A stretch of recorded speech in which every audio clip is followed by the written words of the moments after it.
Learning to Excel is a series of half-day workshops that teach the 12 competencies assessed by MAP.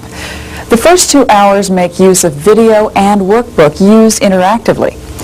This segment can also be taken as self-study by managers who can't attend workshops. Here's the introduction to the module on time management. Time. There are days when it goes by so quickly that you ask yourself, where did today go? If I could just have a few more hours. Then there are other days when time seems to move at a snail's pace, like when you're waiting at the airport for a delayed flight or when you're caught in a traffic jam on the freeway. Time is the one resource we can't add more of when we need it. We can't store it for a rainy day or stockpile it or borrow it from one area and apply it to another. Economists have a term for it.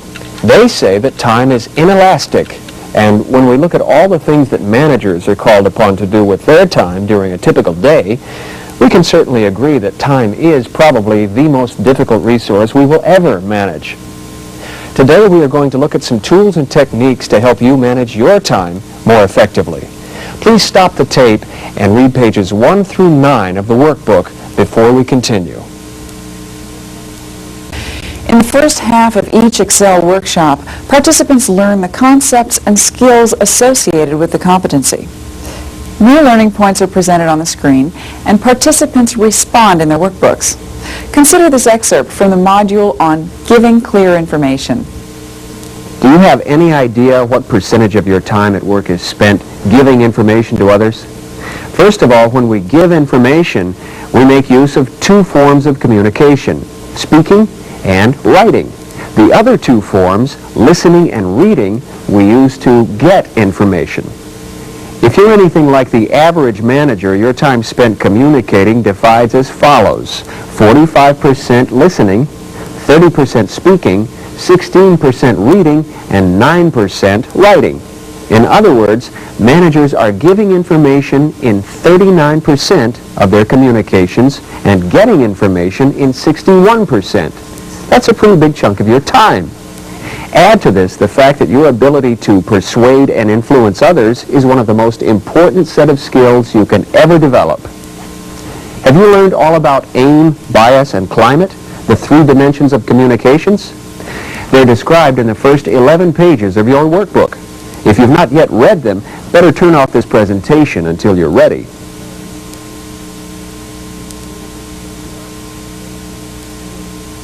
I've asked Jan Donaldson to join me so we can discuss an interview she had with a job applicant. How are you, Jan? I'm fine, Kurt. If I remember correctly, you told me that we'd be replaying a tape of the selection interview that I did with Ted Riley. He was applying for an opening I had in the mailroom. That's right. Our participants who are watching have read a script in the interview on pages 10 and 11, and they are about to analyze that script by applying the 3 dimensions of aim, bias, and climate to it. Could we take a moment first to make sure that I understand these 3 dimensions? I read the workbook and I have some questions about it. In each module, portions of the MAP episodes are replayed and analyzed. Participants identify the principles underlying each behavior. This form of case method is particularly effective since the participants already know their strengths and weaknesses and can usually recall how they responded. In other words, they know their own behavior and how to modify it. Let's look at another excerpt, this time from the module on training, coaching, and delegating. As you recall from the workbook, the first step in delegating is to define the assignment. I'd like you to look into the history of our employees' accidents. What caused them? Could they have been avoided? What have other organizations done to reduce accidents and so on? The next step is to find the right person for the assignment. Bill gave thought to this before he selected Brian, as we see in this replay. Our employees have had a number of bad accidents while driving. Now, this creates problems of lost time, reduced productivity, higher insurance costs on our vehicles, and bad publicity in the press. Since you've done an especially good job on safety and accident prevention among your people, I thought you'd be the one who could do the best job of looking into the whole problem of safe driving and what we can do as an organization to take measures to reduce accidents on the road. The third step in the delegation process is to The videos that we just saw parts of are used interactively with the workbooks, either as self-study or as the first half of the workshop. The second half makes use of role plays, case studies, and other forms of hands-on learning. I think the interaction of the participants was excellent. There was a lot of breaking down into groups and doing things in small group settings, and it made them really work together to solve problems, come up with ideas and opinions. It was really good to see the interaction between the managers who, this one runs this department and this one runs this one, and they don't always meet and get together and do that interaction. So there was some good interaction going on. At the end of each workshop, participants develop an action plan that spells out how they plan to apply what they just learned back on the job. They then share it with their managers and, when appropriate, with the members of their work group. This helps to explain the high level of transfer of learning from workshop to workplace. What we're seeing, and it's a good benefit from the program and one that we wanted to see, was the people out on the floor have noticed a difference in the way the supervisors are managing.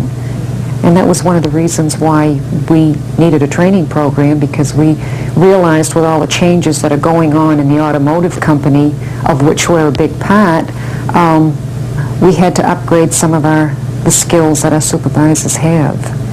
And the Excel series is really helping us. MAP was one program of many that I have seen in assessment tools that gave you the follow-up support to continue. It wasn't just an assessment tool and that was it. Where do I go from here? It offered you, as I mentioned, like the Excel program, things to support the education in those different competency areas. Well, that concludes our visit. Thanks for taking the time to look at MAP and Excel. If you'd like to experience MAP and Excel, Training House would like to have you attend one of our public offerings as our guest. Or perhaps you're ready to select 15 to 20 of your managers and bring a Training House instructor in to run a pilot session.